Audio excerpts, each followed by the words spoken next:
Tonight is the second night of Hanukkah. This year's festival comes more than 2 months after Hamas launched its attack on Israel and in the midst of renewed fighting in Gaza that's claimed thousands of lives. But Hanukkah celebrations are still happening, including the lighting of the national menorah in Washington. But most events are subdued this year.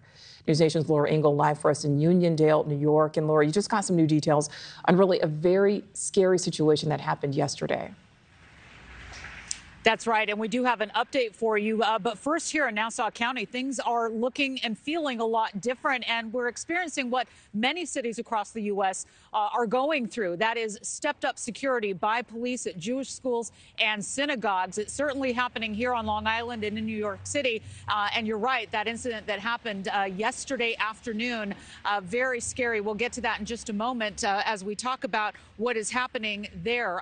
We do have new developments we want to bring you on that terrifying event that happened on the first day of Hanukkah in the state's capital on the premises of Temple Israel Synagogue in Albany. This after 2 shots were allegedly fired by a 28-year-old suspect who was later taken into custody. Now, this suspect appeared in federal court just a short while ago, charged with unlawfully possessing a firearm. He faces up to 15 years in prison and a maximum of $250,000 if convicted of the charges against him. Witnesses say he was making threatening statements. A motive behind the shooting has not been made public, but the New York State Hate Crimes Task Force is now involved in this investigation.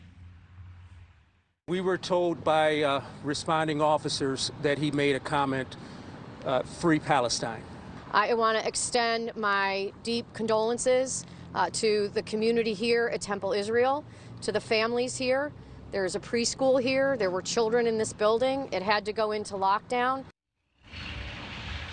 Right. Well, Jewish communities have been on edge since the start of the war on Israel as federal and local authorities continue to sound the alarm about a rise in anti-Semitism and Islamophobia. Some in the Jewish community have voiced concerns over putting menorahs in their windows, for example, or publicly celebrating Hanukkah, while many others have urged people to embrace their Jewish heritage as an act of strength and determination.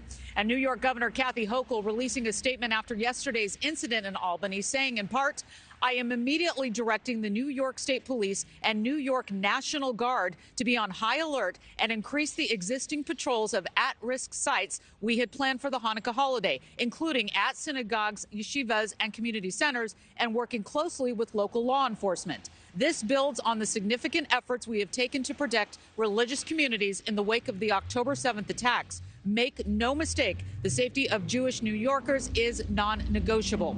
And we have seen stepped-up security for weeks outside of Jewish schools and houses of worship here in New York. Police say they will continue to patrol these areas as long as the threats remain." Thank you for watching. Go to newsnationnow.com to find News Nation on your television provider. And don't forget to click the red subscribe button below to get more of News Nation's fact-driven, unbiased coverage.